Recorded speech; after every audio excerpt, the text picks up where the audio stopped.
오늘 요한계시록 17번째 강의 말씀입니다. 요한계시록 10장 말씀을 가지고 은혜 함께 나누겠습니다.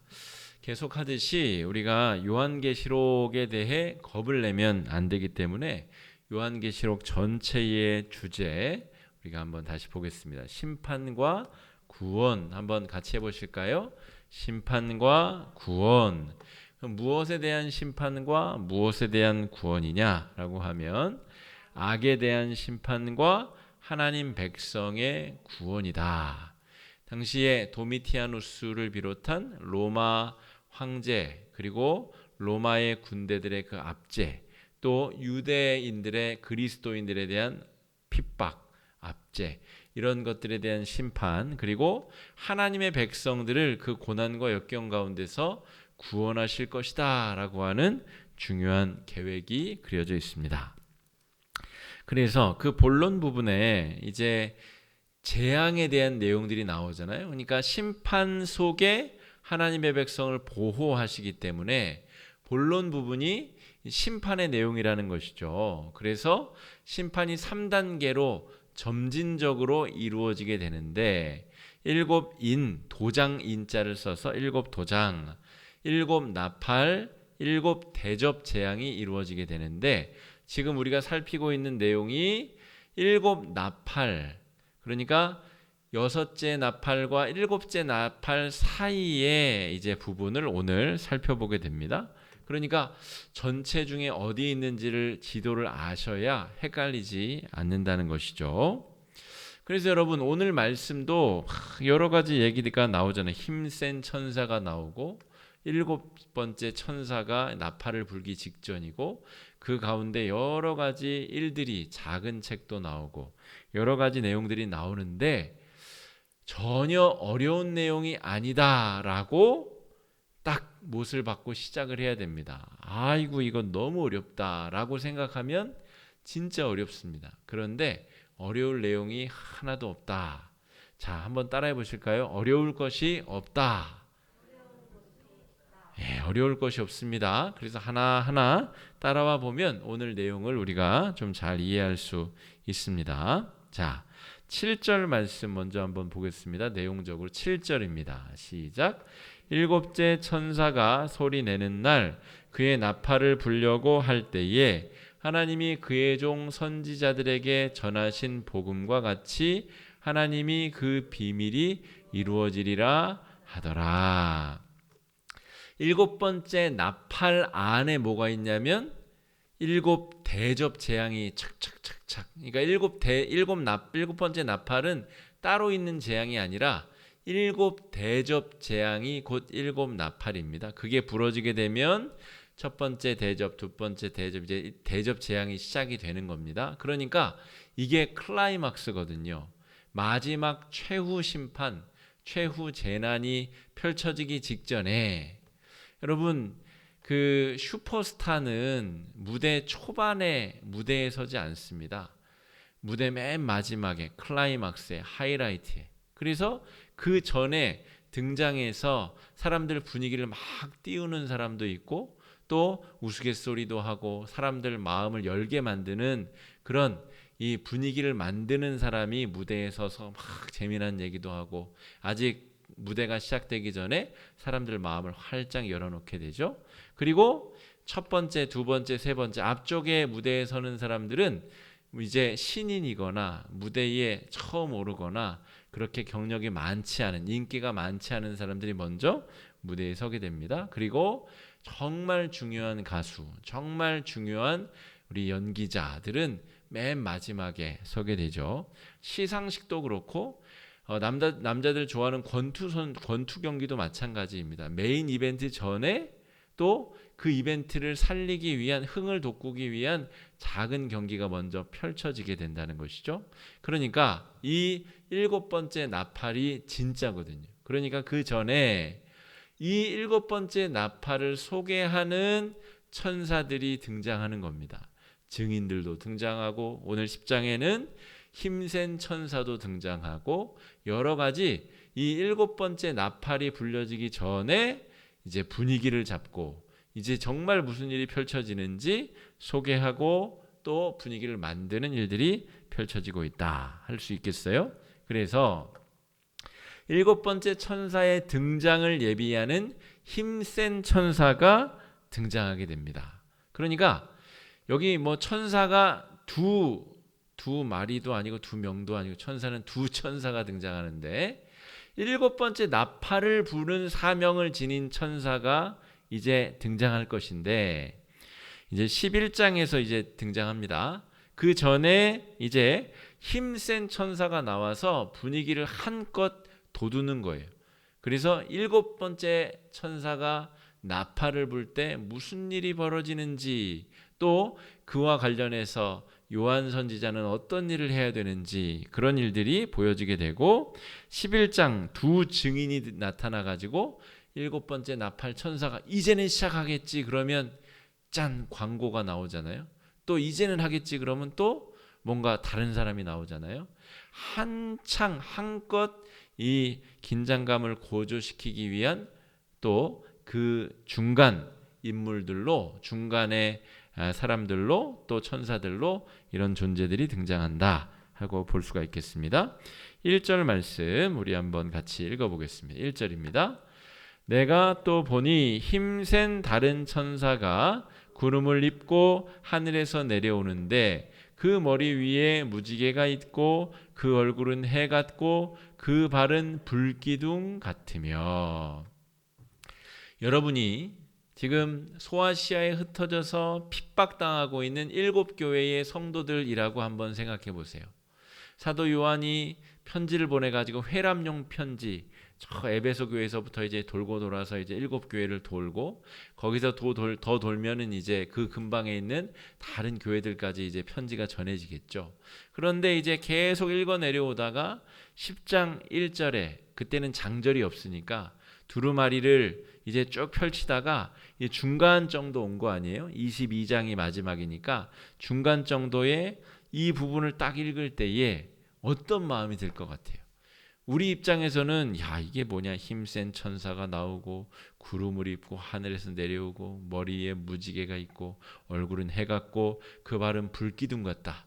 전혀 해석이 안 되는 암호와 같은 말들로 쓰여 있지만 당시에 초대교회 성도들에게 쓰여진 이 비밀 암호와 같은 문자들 그리고 실제로 그런 형상으로 요한이 본 환상을 보고 성도들은 이 말씀을 설명해 주는 목회자는 분명히 이 말 뜻을 알고 있다는 것이죠. 이 천사가 무엇을 의미하는지 우리가 앞서 살펴본 천사들 중에는 타락한 천사가 자신을 숭배하는 숭배자들을 오히려 벌주고 생지옥으로 몰아넣는 장면도 존재했죠. 그러니까 이 글을 읽는 성도들은 이 천사가 좋은 천사인지 나쁜 천사인지 한 번에 알아차리는 거죠. 그리고 그 천사의 외형 안에 숨겨진 여러 비밀과 상징들을 통하여 이 곤란한 시대, 환란의 시대에 위로와 안식을 얻는다는 것입니다. 자, 1절 말씀대로 머릿속에 이미지를 한번 잘 그려보십시오. 힘센 천사라 그러면 아주 덩치가 거대한 천사가 구름을 입고 하늘에서 쫙 내려오는 겁니다. 그 머리 위에 무지개가 쫙 들여져 있고 또 그 얼굴은 해같이 빛이 나고 그 발은 불기둥같이 서 있다라고 하는 것이죠. 자, 여기서 등장하는 이 구름을 입고 내려왔다라고 하는 것과 또 그 머리 위에 무지개가 있다라고 하는 것. 이것은 이 요한계시록 서신을 읽고 있는 사람들 중에 구약의 여러 상징들, 구약의 여러 이미지들이 오버랩되어 보여지게 됩니다. 모세가 시내산 위에서 하나님을 만날 때에 구름 속에 감춰져 있는 하나님의 영광을 바라보게 되죠. 그러니까 구름을 입고 내려오신다는 것은 이 천사가 나쁜 천사가 아니라 하나님이 보내신 천사라는 것이 이제 감정적으로 그냥 알아차려 느껴지는 것이죠. 두 번째로 머리 위에 무지개가 드리워졌다라고 하는 것은 창세기의 노아의 홍수 때에 하나님께서 다시는 물로 심판하지 않을 것이라는 언약으로 무지개를 보여주시죠. 그러니까 이 고난과 역경과 환난 중에 하나님의 백성들을 어떻게 보호할 것인가에 대한 분명한 약속을 들고 내려오는 천사다라고 하는 것이죠. 그 천사의 이미지 속에 이 글을 읽어 내려가고 있는 교회의 성도들은 하나님께서 이 위기와 환난 속에 지금 7번째 나팔이 불려지게 되면 진짜 재앙, 7대접 재앙이 시작된다고 말씀드렸잖아요. 막 두렵고 떨리는 가운데 있는데 하나님이 자기 백성을 보호하고 돌보신다라고 하는 놀라운 약속의 메신저 천사가 그에 앞서 내려온 겁니다. 여러분, 노아는 홍수를 겪지 않아야 되잖아요. 하나님께 보기에 의로운 사람이었고 그 믿음으로 말미암아 이제 다른 사람들은 다 죽고 그 노아의 일가족들이 이제 살아남아야 되는데, 그러면 역경도 없고 고난도 없고 환난도 없어야 되잖아요. 그런데 노아의 가족이 무슨 일을 당했죠? 120년 동안 산 위에 배를 만든다고 미치광이 소리를 들었습니다. 그리고 비가 내리는 것도 똑같이 다 경험했습니다. 배가 차오를 때 이 물이 차올라 배가 뜰 때 얼마나 무서웠을까요? 아마 배가 쪼개지는 듯한 소리를 들었을 텐데 배가 쪼개지지는 않는지, 이 배가 저 무지막지한 비를 견딜 수 있는지 무지막지하게 두려움에 사로잡혔겠죠. 언제 비가 내릴지, 40일간 비가 내리고 150일간 물이 창이라는데 그 기간 동안 얼마나 무서웠겠어요. 그런데 그 모든 고난 속에서 하나님이 방주 안에 노아와 가족들을 보호하셨다는 거죠. 이 모든 이야기들을 함축적으로 압축하는 그 상징이 바로 무지개 상징입니다. 이 천사가 내려올 때 머리에 무지개가 쫙 드리워졌다는 이 구절을 읽을 때에 핍박받는 성도들의 눈에 주르륵 하고 정말 감격의 눈물이 흐르지 않았겠습니까? 지금 내가 고난 중에 있고 앞으로 더 심각한 고난들이 닥쳐올 텐데 믿음을 지키고 하나님 앞에 서려고 하는 자들을 하나님께서 어떻게 대하시는가? 믿음의 확신 가운데 서지 않겠습니까? 하나님께서 그 약속의 상징으로 고난의 나팔을 부는 천사에 앞서서 지금 힘센 천사를 보내서 지금 마음이 어려운 성도들의 마음을 부들부들하게 만들어주고 위로와 안심의 마음을 지켜주고 계시다라고 하는 거죠. 저 우크라이나에, 러시아에 하나님을 믿는 그리스도인들이 없을까요? 있겠죠. 그 교회 성도들이 얼마나 고난과 역경과 환난 가운데 있겠어요. 성도이지만 포탄에, 지뢰에, 여러 가지 포탄 공격에 목숨을 잃은 성도들도 있겠죠. 여러분, 그 우크라이나, 러시아에 있는 우리 그리스도인 신앙인들 가운데 하나님께서 지금 이러한 위로의 말씀을 선포하신다면 그들이 얼마나 큰 위로와 또 하나님의 이 세상을 운영하시고 돌보시는 가운데 악을 심판하고 주의 백성들을 구원하신다고 하는 이 놀라운 메시지가 어떻게 들려지겠습니까? 우리가 1절을 보면서도 눈물이 주르르 흘러내리는 이 초대교회 성도들의 그 마음을 우리가 읽을 수 있어야 되겠습니다. 자, 그리고 해 같은 얼굴, 그리고 불기둥 같은 발이다 라고 묘사되어 있습니다. 그럼 이 천사는 하나님이 보내신, 하나님이 하나님의 백성들을 보호하고 돌보고 구원하기 위해서 보내신 천사라는 거예요. 힘센 천사라는 게 더더군다나 마음에 들지 않습니까? 비리비리하고 약골 천사가 내려온 게 아니라 힘센 천사가 내려와서 지금 하나님의 백성들을 돌보고 보호하신다는 것이죠.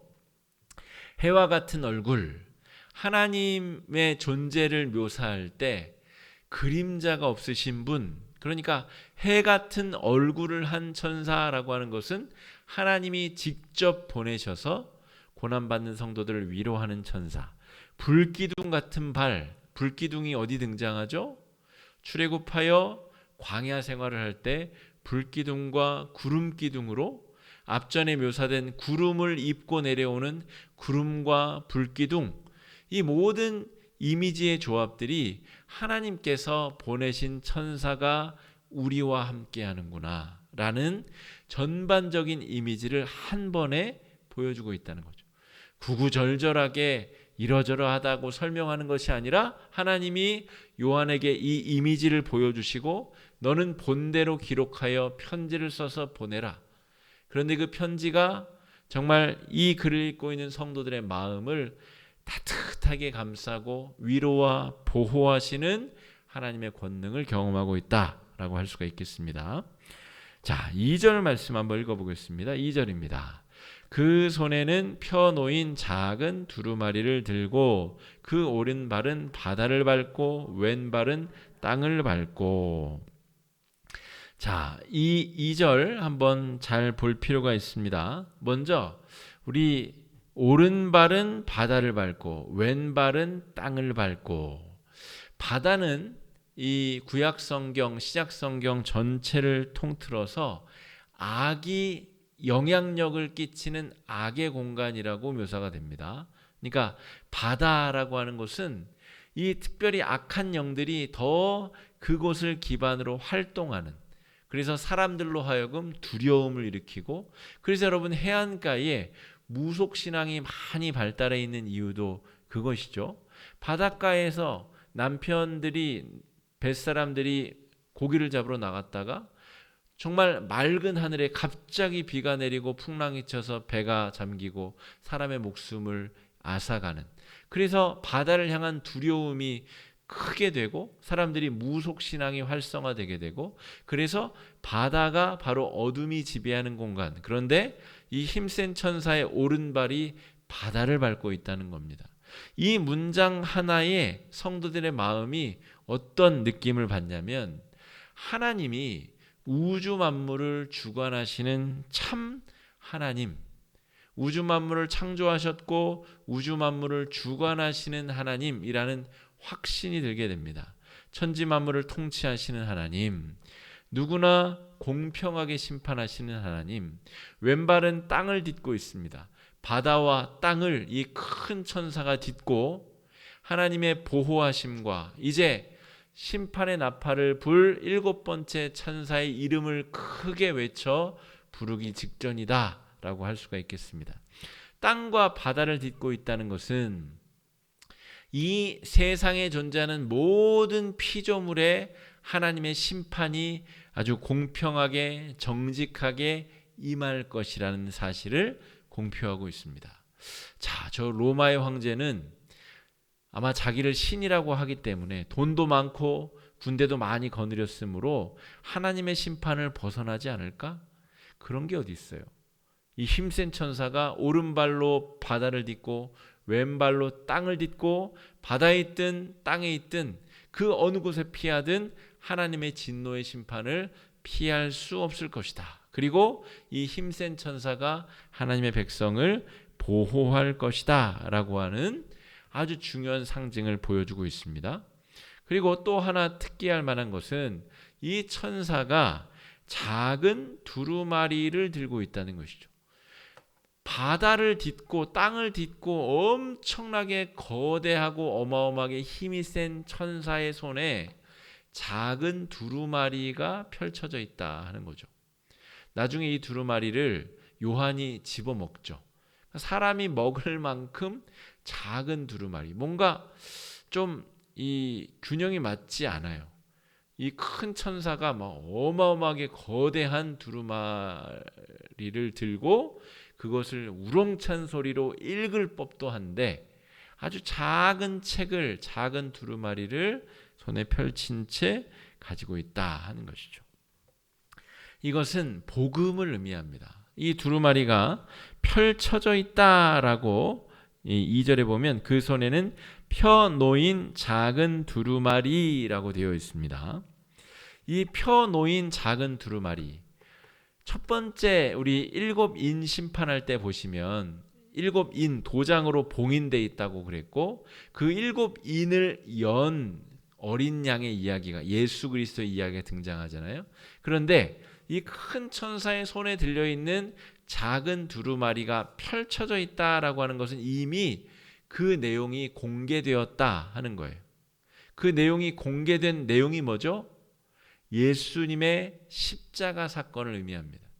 엄청나게 큰 권능으로 하나님이 우주 만물을 다스리시고 통치하시는데, 하나님이 구원의 연결고리로 삼으신 십자가는 어느 누가 봐도 저건 너무 작은데, 저건 너무 연약한데, 저거 가지고 될까 싶을 만한 작은 두루마리라는 것이죠. 복음을 의미합니다. 예수 십자가의 복음이 이 큰 천사의 손에 지금 들려져 있다는 거죠. 여러분, 지금 이미지 언어로 요한이 기록하고 있잖아요. 이 이미지를 머릿속에 그리셔야 요한계시록이 오래 머리에 남고 신천지 할아버지가 와도 그 이상한 말에 현혹되어 넘어가지 않을 수 있습니다. 이 십장의 이미지를 잘 그려보셔야 됩니다.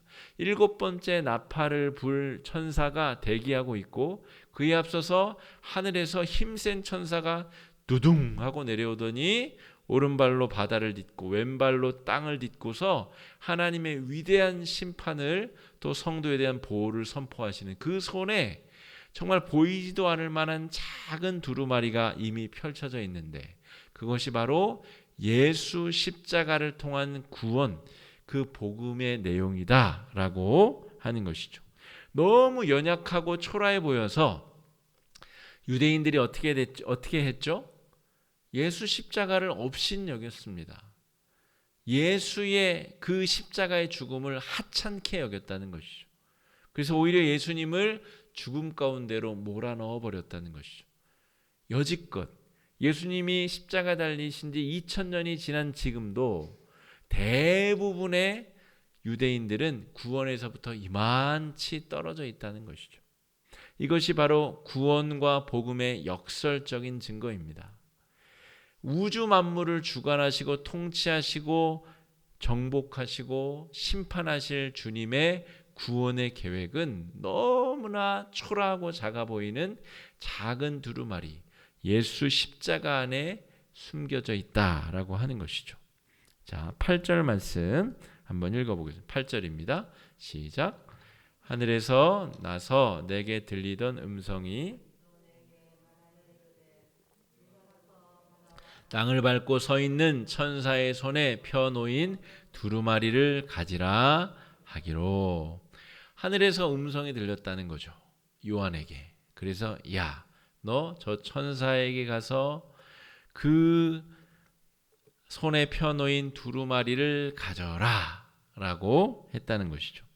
여러분, 여기서 천사의 역할과 교회의 역할을 분명히 구분할 수 있어야 됩니다.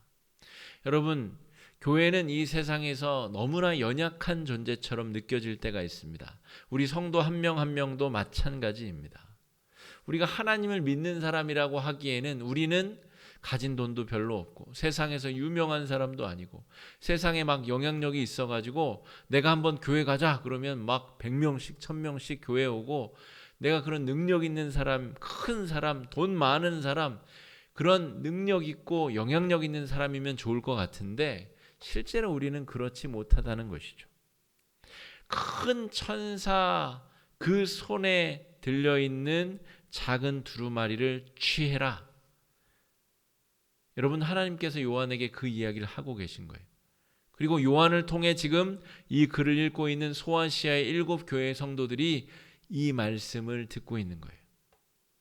우리 교회들이 작아 보이고 성도들이 보잘것없어 보이고 연약해 보이지만, 우리가 바로 이 언약의 말씀을 받잡고 그 언약의 말씀을 집어삼켜서 그 말씀으로 네가 또한 예언하여야 하라. 다시 예언하고 다시 복음을 증거하여야 하리라. 아무리 천사가 거대해도 천사가 해야 될 일이 있고 성도들, 교회들이 해야 될 일이 있다 하는 것이죠. 여러분, 천사가 그 작은 두루마리에 쓰여진 예수 생명의 복음을 하늘이 떠내려갈 듯한 음성으로 외칠 수 있겠죠. 그래서 사람들이 십자가의 복음을 듣게 되면 그들의 마음이 진심으로 열리는 겁니까? 그게 아니라는 것입니다. 두려움과 공포에 떨려서 억지로 예수 믿는 척은 할 수 있어도 그들의 마음속에 자발적인 순종과 따스한 섬김으로 예수 십자가의 복음을 사랑하고 예수님이 가신 길을 뒤따라 걷기 위하여 자기 십자가를 지고 예수의 뒤를 따라 걷는 일은 억압과 강압에 의해서는 불가능하다는 것이죠. 그래서 천사는 성도들의 마음을 안심시키고 어떠한 일이 있어도 당신들을 내가 보호할 것이다 라고 하는 하나님의 위대한 사명을 들고 하늘과 또 땅, 바다를 딛고 섰지만 실제로 복음을 받아들이고 복음을 삼키고 그 입을 열어 복음을 전해야 될 사람들은 연약해 보이고 작아 보이는 저와 여러분 교회들이다 라고 할 수가 있겠습니다. 그래서 여러분, 이 요한계시록 말씀은 어려운 게 하나도 없습니다. 어려울 내용도 없고 또 어려운 내용으로 쓰여진 것도 아닙니다. 하나님께서 요한에게 보여주신 내용을 요한이 그대로 보고 기록에 남겼을 뿐이죠. 자, 11절 말씀 한번 읽어보겠습니다. 마지막 절인데요. 읽어보겠습니다. 그가 내게 말하기를 내가 많은 백성과 나라와 하리라 하더라. 막 전쟁이 나고 핍박이 오고 환란이 오고 막 재난이 오고 전쟁과 우리 일곱 나팔, 6 재앙까지 다 살펴보면 재앙, 환경 파괴, 여러 가지 자연 재해, 여러 가지 환란과 핍박이 펼쳐지잖아요. 지금 고환율, 고인플레이션 이런 여러 가지 환란들이 겹쳐올 때에 성도들의 마음도 녹아내리겠죠. 똑같이 고난 가운데 있으니까 힘들고 어렵겠죠. 노아의 시대에 노아가 비난당하고 노아가 공격당하고 노아도 똑같이 비를 맞았기 때문에 힘들고 어려운 게 맞습니다. 그런데 하나님께서 요한을 통해서 뭐라고 말씀하세요? 네가 그 생명의 말씀을 먹고 그 말씀을 많은 백성과 나라와 방언과 임금에게 다시 예언하여야 하리라. 다시 그 복음을 전해야 될 것이다. 이 종말이 언제 올지 너는 알 수 없는데 종말이 임할 것은 분명하고 그때까지 우리가 분명히 해야 될 일은 예수 생명의 복음을 어떻게든 한 명이라도 한 사람이라도 더 전하기 위해 너희들은 애써야 할 것이다. 다시 예언하여야 하리라 라고 말씀하고 계시다는 것이죠. 자, 그래서 작은 책은 연약해 보이는 복음을 의미하고 그 복음을 다시 선포하고 예언하여야 될 책무가 우리들 성도들 교회들에게 있다 하는 것이죠. 그런데 그 책에 대한 묘사가 이렇게 되어져 있습니다. 입에는 달지만 배는 쓰다. 이해하기가 어려운 이야기처럼 보이지만 복음의 내용을 잘 생각해 보면 이해가 됩니다. 복음, 우리가 들은 복음, 당장 입에 먹기에는 단데 그것이 배에 들어가서 소화를 시키고 복음에서 에너지를 얻어서 몸이 활동하기에는 그게 힘들고 쓰다라고 하는 내용이죠. 9절 말씀 한번 읽어보겠습니다. 내가 천사에게 나아가 작은 두루마리를 달라 한즉 천사가 이르되 갖다 먹어 버리라. 내 배에는 쓰나 내 입에는 꿀같이 달리라 하거늘. 그래서 10절에서 실제로 먹어요. 먹었더니 입에는 단데 배에는 쓰다라고 기록되어져 있어요. 복음을 의미하는데, 자, 복음을 생각해 보시면 여러분 처음에 들을 때는 얼마나 정말 달콤한 소식입니까? 내 의로는, 내 노력으로는 구원을 받을 수 없는데 예수 십자가의 구원을, 복음을 믿기만 하면 하나님의 자녀가 되고 천국 백성이 되고 죽어서 천국에 가고 얼마나 달콤한 이야기입니다. 여러분, 저 티벳 불교의 오체투지 하는 이미지를 제가 몇 주 전에 설교 때 보여드렸죠. 자기들의 성지로 향하는 수천 킬로미터를 온 옷체, 몸의 몸 전체를 바닥에 엎드려서 세 걸음 가서 또 절하고, 그렇게 수천 킬로미터를 가는 성지순례를 합니다. 그들의 의지와 노력을 신께 보고하고 신께 검증해야 그들이 말하는 극락이든 영생이든 뭐든 얻을 수 있다는 믿음이죠. 여러분, 우리에게 하나님은 그런 것을 요구하시지 않습니다. 우리의 의지와 노력과 우리의 자랑을 요구하시는 게 아니라 오직 예수 십자가의 믿음, 그 믿음을 요구하신다는 거죠. 그러니까 얼마나 입에는 달콤합니까? 그런데 그 달콤한 복음을 삼켜서 그 삶으로 작은 예수를 살려 하니 그게 여러분 쉽나요? 어려워요. 그게 진짜 어려워요. 예수님은 네 오른뺨을 때리는 사람 왼뺨도, 오른뺨 맞으면 10배로 돌려주고 싶은 게 사람 마음이잖아요. 어떻게 원수를 사랑합니까? 원수는 미워하고 정말 어떻게든 복수하고, 그게 우리 마음이잖아요. 그러니까 복음이 입에는 단데 소화시켜서 그 능력으로 살아가려 하면 너무너무 쓰고 고통스러운 거예요.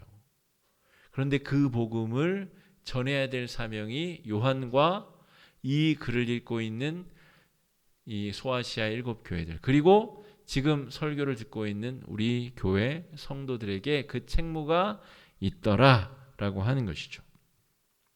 이 시대를 향한 하나님의 뜻을 우리가 분별하고 세상 속에 하나님의 뜻을 담대하게 전해야 될 이유가 여기 있는 것이죠. 여러분, 그러기 위해서 손해도 봐야 되고 또 창피도 당해야 되고 모욕도 당해야 되고 저 아크에 가서 정말 커피도 사야 되고, 우리가 해야 될 많은 일들 얼마나 소화시키기에는 어려워요.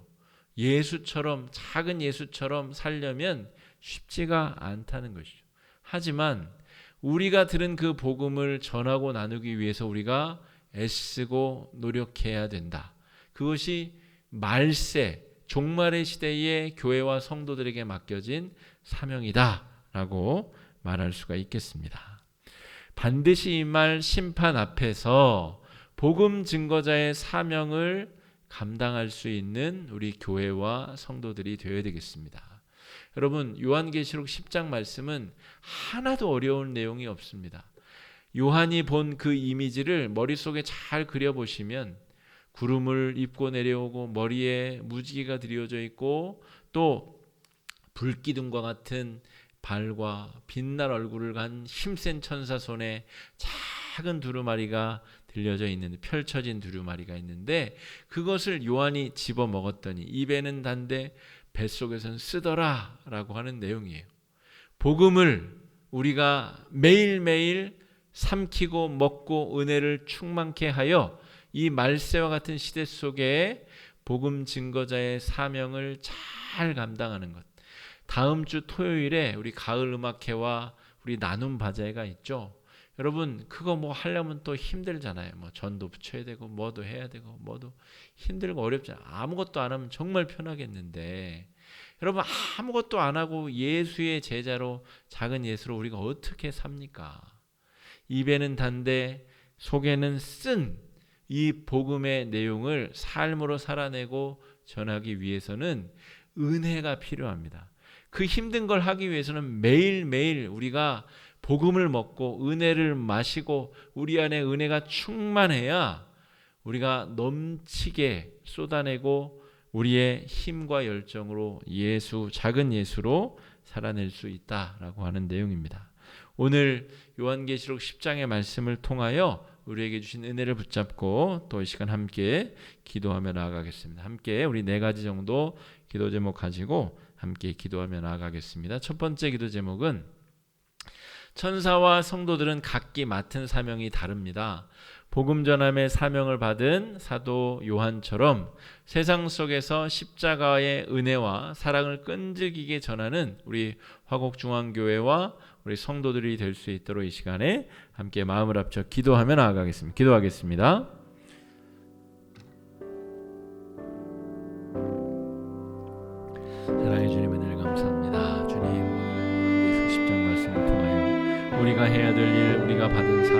통해서 분명하고 명확하게 말씀해 주시는 주님, 우리가 받은 그 작은 책 속에 기록되어진 예수 생명의 복음, 그 하찮아 보이고 작아 보이는 그 십자가의 사랑으로 우리가 구원을 받았고 하나님의 자녀가 되었으며 천국 백성이 되었음을 다시 한번 깨닫고 감사하며 믿음으로 고백하며 나아가오니 하나님께서 인도해 주시고 역사해 주시고 한량없는 은혜와 은총으로 우리를 붙잡아 주시옵시고 역사해 주시기를 간절히 소망합니다.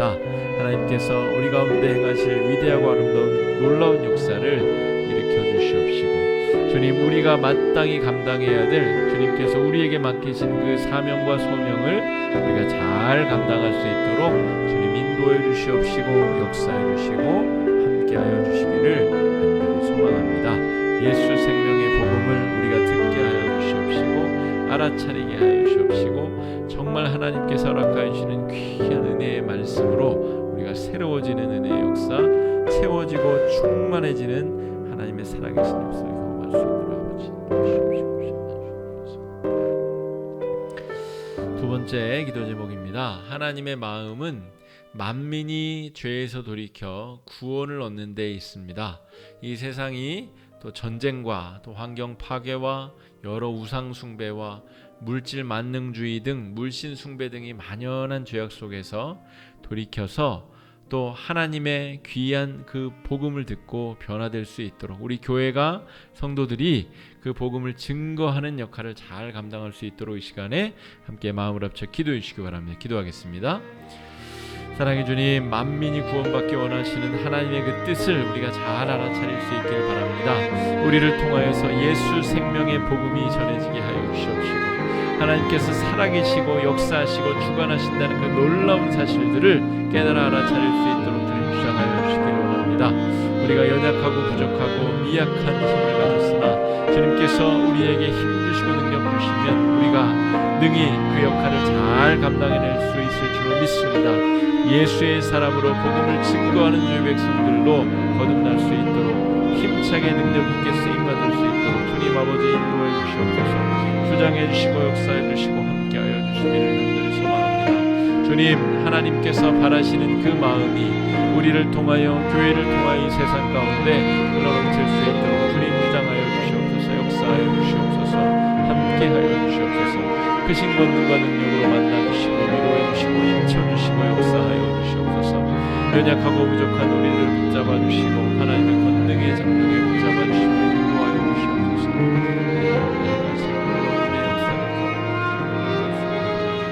주여 아버지 주시옵소서.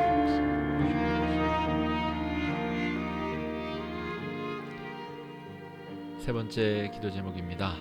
복음은 달콤하지만 우리 입엔 달지만 하나님의 뜻에 순종하는 것은 뱃속에 쓴 음식처럼 어려운 일입니다.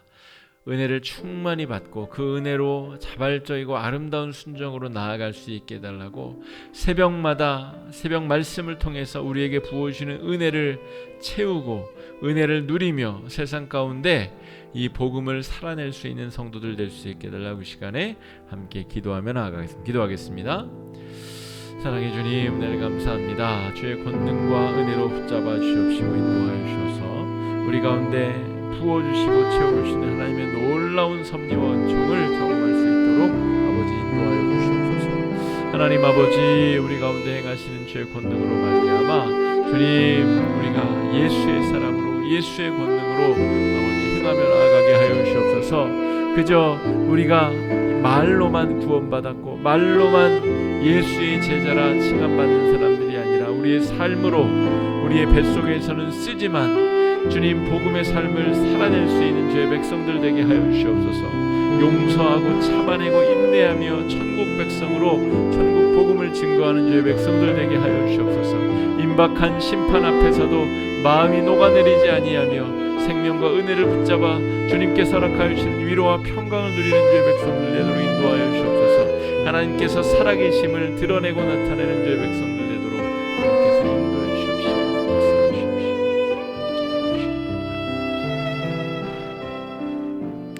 네 번째 기도 제목입니다. 우리 개인적인 기도 제목을 위해서 교회 내 어르신과 환우들 위해서 기도해 주시되 특별히 우리 박태분 권사님 우리 낙상하여 팔이 부러지셨습니다. 그래서 지금 수술과 회복 지금 2주간 그런 기간을 가지고 있는데 여러분 어르신 우리 박태분 권사님 위해서 기도해 주시고 또 교회 내 우리 환우들 또 그 가족 환우들 위해서도 기도해 주시고 환난 중에 있는 성도들 또 우리 목장 모임 계속해서 활성화되어서 선포된 말씀이 각자 마음속에서 은혜롭게 뿌리내리고 아름다운 영향력으로 나타낼 수 있도록 위해서 기도해 주시고 우리 아크를 통해서 복음 증거의 문이 더 활짝 열릴 수 있도록 이 시간에 함께 기도해 주시기 바랍니다. 기도하겠습니다.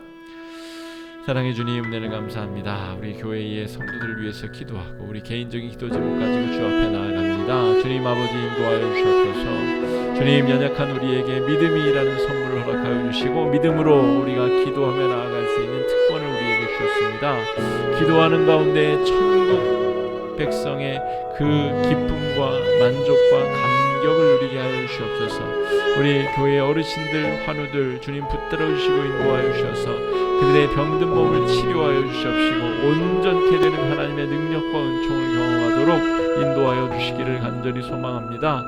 주님 환난 중에 있는 성도들 우리가 다 그 내용을 알 수 없고 헤아릴 수 없으나 주께서 그 마음을 위로하여 주시고 붙들어 주시고 회복시켜 주시고 치유하여 주셔서 온전케 되는 아름다운 역사 붙들어 주시고 채워주시는 크신 능력의 역사 하나님의 살아계신 은혜와 은총을 경험하는 아름다운 역사를 경험하도록 주님 인도해 주시옵시고 역사해 주시고 함께하여 주시옵시고 인도하여 주시옵소서.